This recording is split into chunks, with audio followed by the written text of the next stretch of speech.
Astronomy by Phoebe, Anika, and eshal. In this video, we will be answering some questions about days, months, and years, eclipses, and what they are and how the different seasons are formed.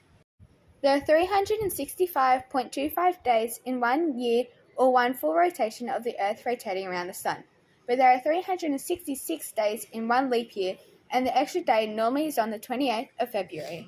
What causes days and nights is the Earth tilting on its axis.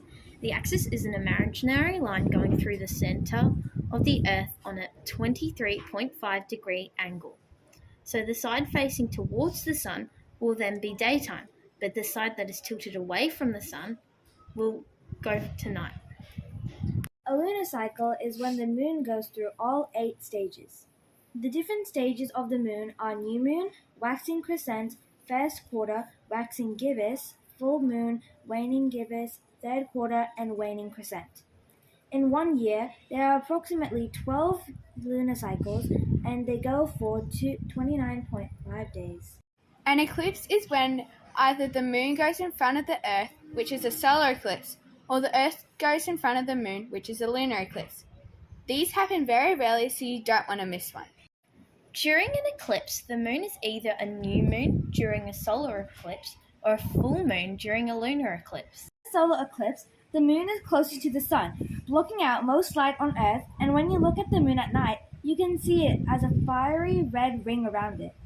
But when it is a lunar eclipse, the Earth is closest to the sun and makes the moon look red.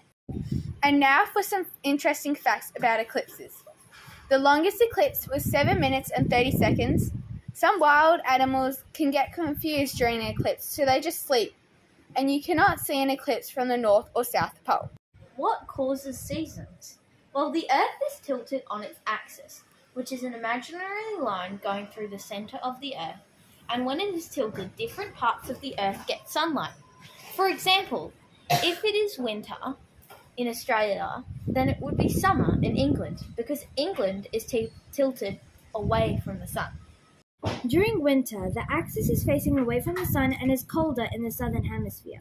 On the other hand, though, when it is summer, in the southern hemisphere, the axis is facing towards the sun, providing warmer weather for Australia.